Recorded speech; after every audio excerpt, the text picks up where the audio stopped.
he suddenly noticed something floating in the sea. Curiosity got the better of him, and he rushed over to take a closer look, only to find an injured penguin.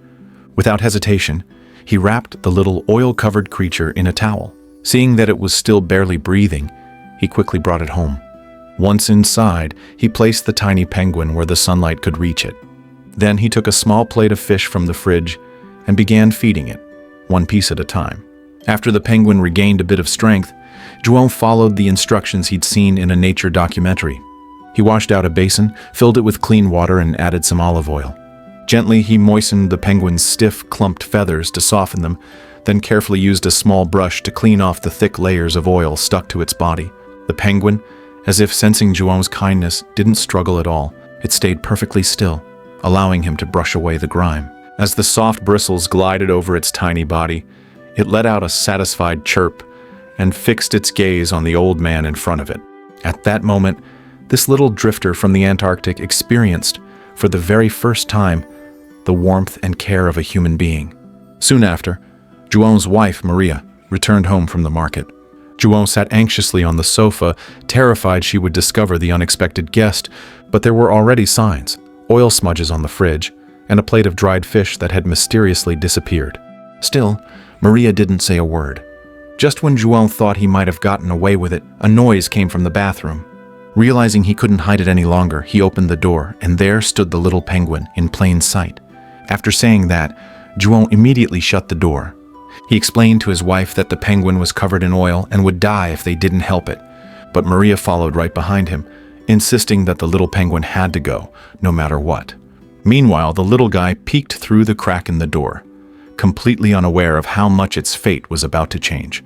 It soon became fascinated by a roll of toilet paper, waddling over and tugging at it playfully with its beak. João pleaded with Maria, asking for just 1 week, enough time to heal the penguin before returning it to the sea. Before he could finish persuading her, a loud crash came from the bathroom. When the couple opened the bathroom door, the room was a total mess, torn apart by the curious little guest. Seeing the chaos, Maria could only sigh in frustration. She walked off in silence, no longer interested in arguing with her stubborn husband. And just like that, the penguin stayed. João continued cleaning the oil off its body with care. The weather on Ilha Grande was unpredictable, and soon it began to drizzle. Worried the penguin would catch cold, João asked his wife to help hold it still, while he stepped into a room that hadn't changed in 20 years. He opened a wardrobe and took out a woolen hat, intending to cut it and make a sweater for the penguin. But when Maria saw that he had picked up the wool hat their son used to wear, she couldn't help but speak up. But João hesitated for a moment, then still went ahead and cut the wool hat with the scissors. Maria didn't stop him.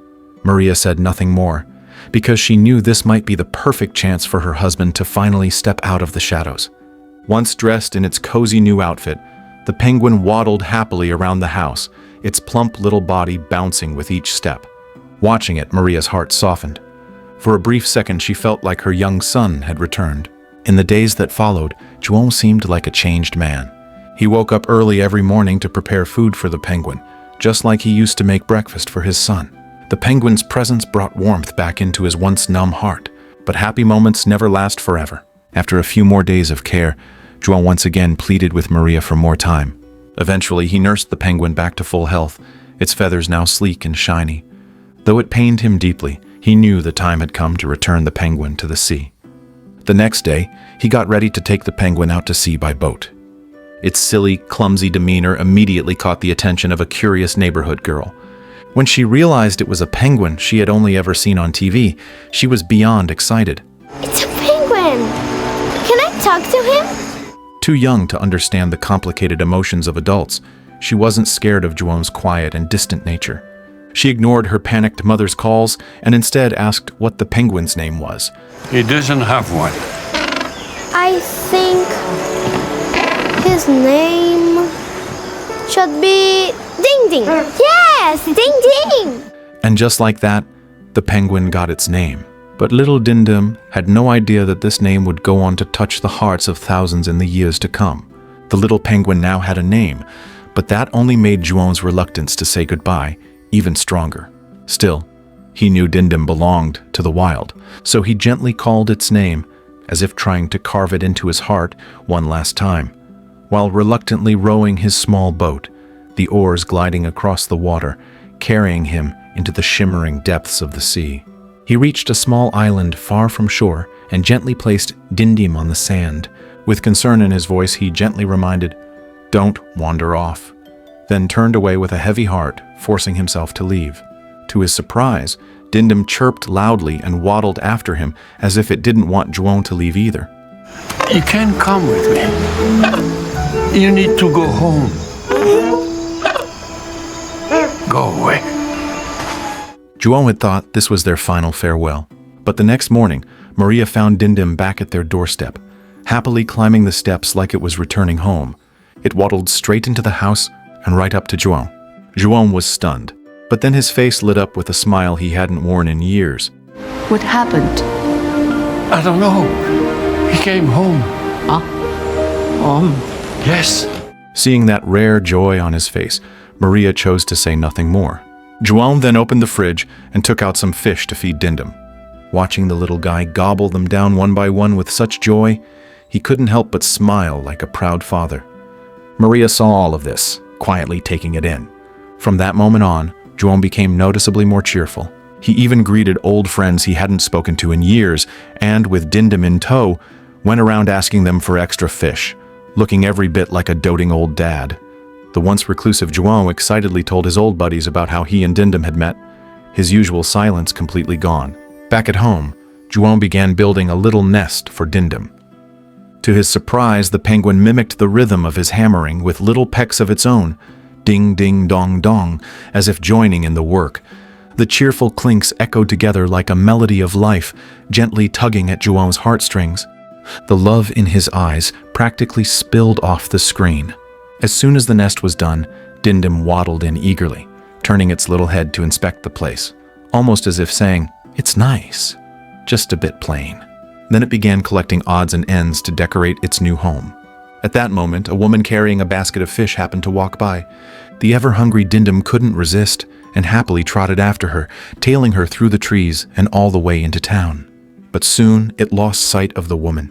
Still, everything in the town fascinated Dindim. Like a curious child, it started playing with a bicycle by the side of the road. Unfortunately, it bit into a tire and popped it, then panicked and waddled away in a hurry. Moments later, it was distracted by some chickens and ducks, stirring up chaos in the streets. But when it came face to face with a friendly-looking yellow dog, Dindim knew better than to pick a fight. It dashed off and quickly fled back home. And so, the days passed peacefully, filled with warmth and quiet joy. But one day, after preparing breakfast for Dindim, João noticed the little penguin was nowhere to be found.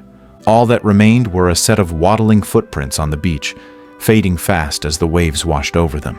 João's heart sank. It felt like all the happiness he'd found had been nothing more than a fleeting dream. What he didn't know was that Dindim had simply followed its instincts, swimming back to Argentina for mating season.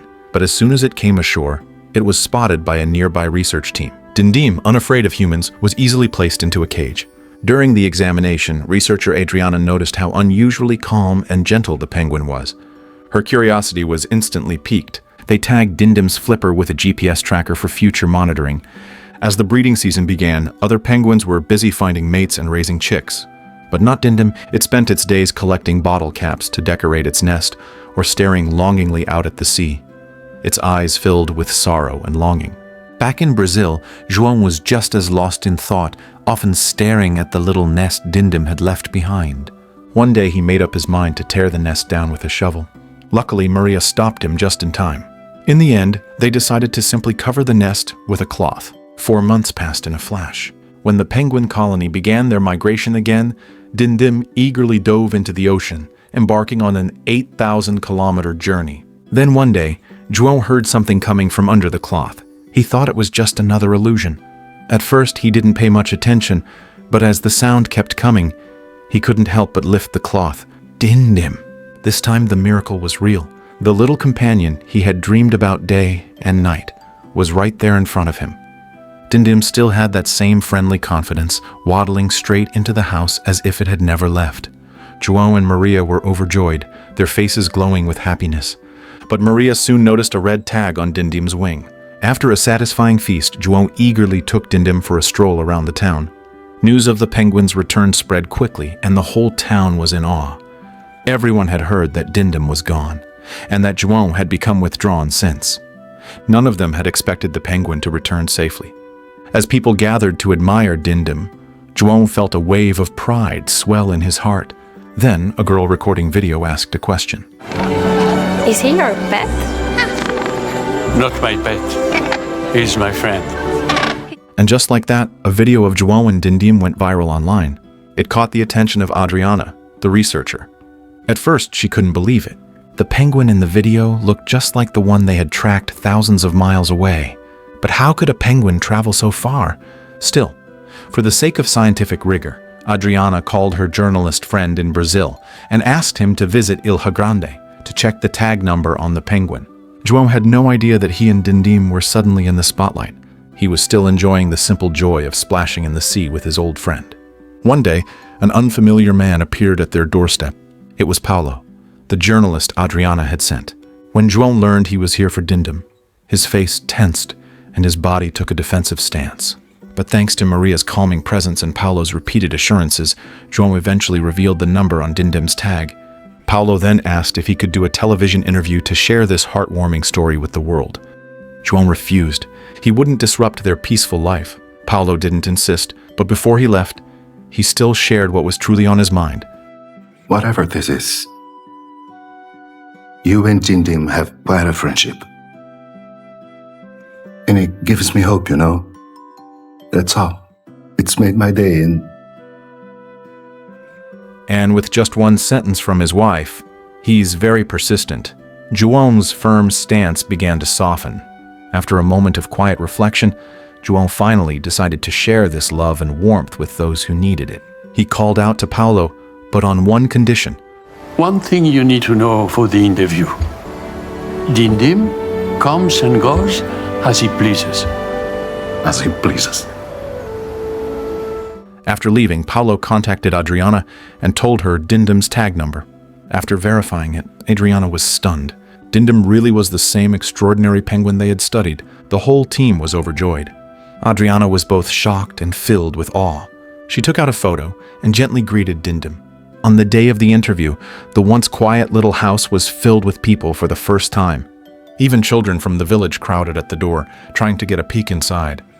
João and Maria sat in front of the camera for the very first time, sharing the incredible story of their bond with Dindim.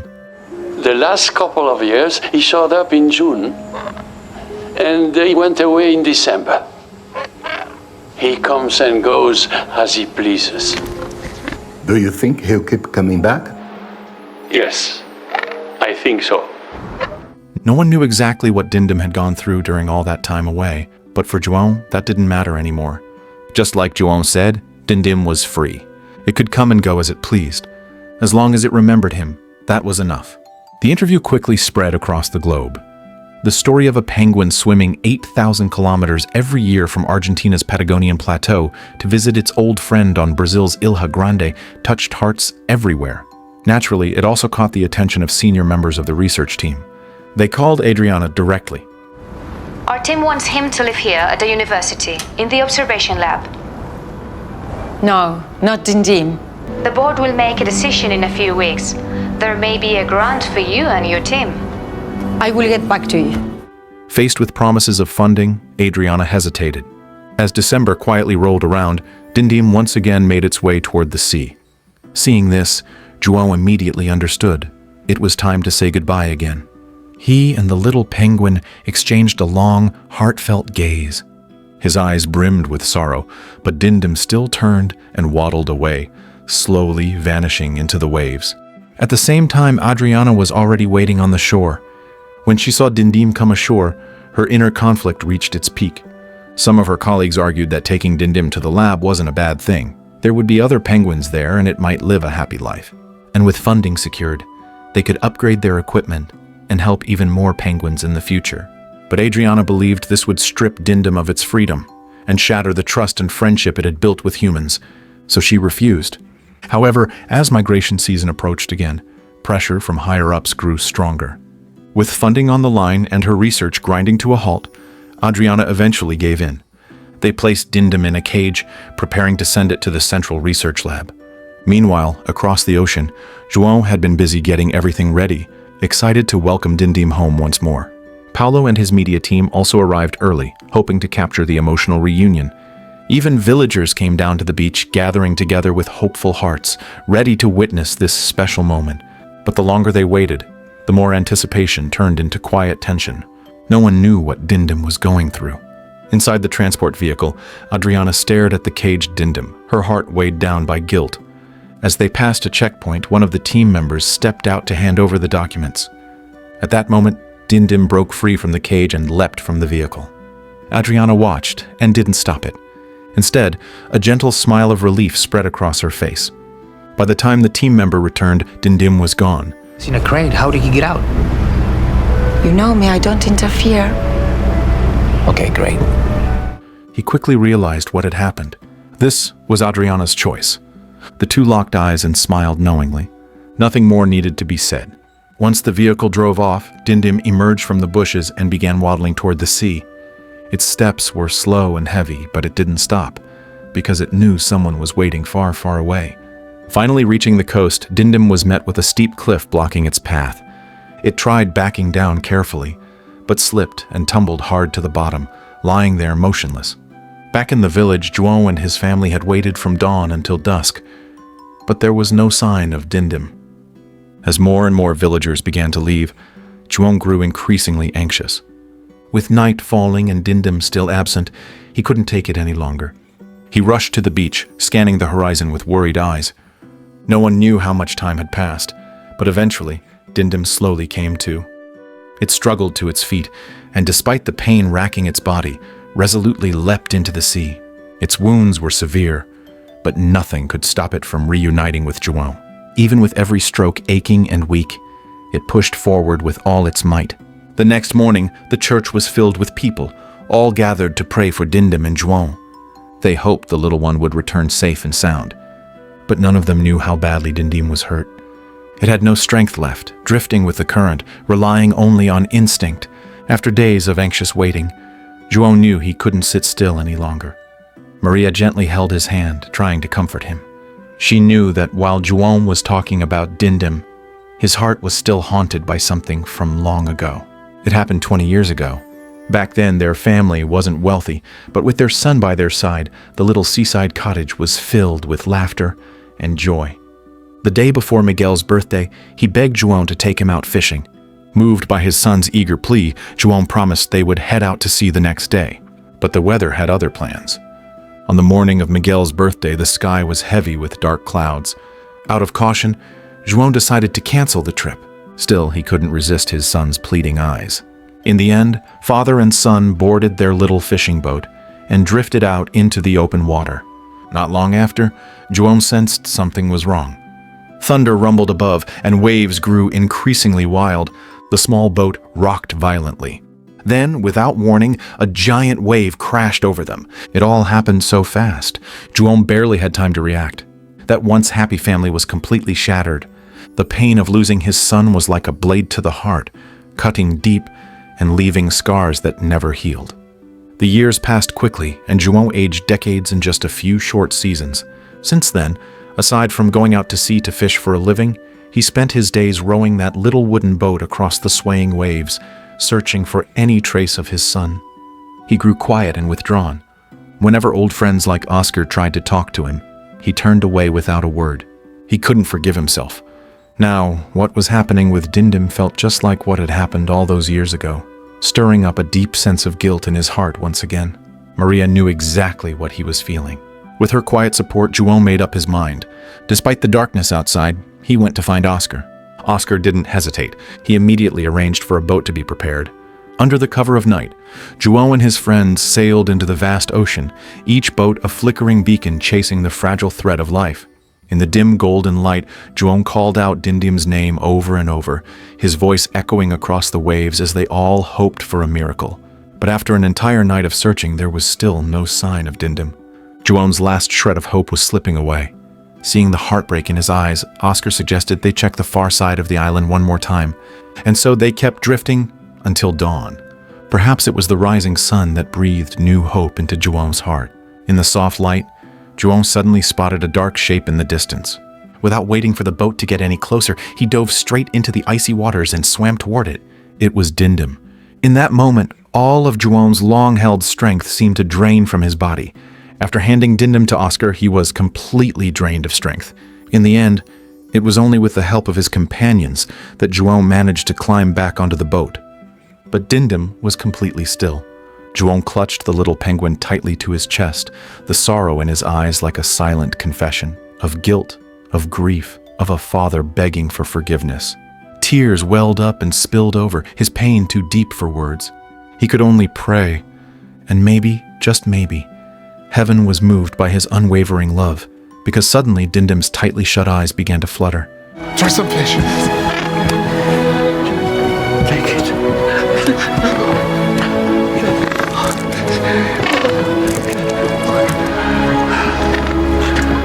Everyone exhaled at once. The little penguin had come back. João's tears of sorrow turned to tears of joy. In that instant, the knot in his heart, the loss he had carried for so long, finally began to unravel. He let go of the past and found peace. The days that followed were filled with laughter once more, and the house brimmed with life again. 6 months later, a healthy, lively Dindim set off on the journey back to Argentina. As always, it turned to glance back at João before disappearing into the sea. See you next time, my friend. This is a true story from Brazil. In real life, João and Dindim met in 2011, but after 2018, Dindim never returned. Researchers believe the penguin may have found a lifelong mate and taken on the responsibility of raising a family, pausing the extraordinary bond it shared with João. But this was more than just a heartwarming tale of friendship. It was a healing journey, a rediscovery of the meaning of life. After losing his son, João fell into a darkness deeper than he had ever known. He thought he'd live the rest of his life drowning in guilt and sorrow, until Dindim came along and changed everything. Though Dindim eventually left, João had already learned to let go. He learned to face the future with courage. In the long story of life, the changing seasons carry quiet metaphors. Those pure chance encounters like dewdrops at dawn are often gifts fate has hidden in the folds of time. Looking back from the edge of a changing season, we finally understand. Every farewell at dusk is quietly preparing for the rise of the stars.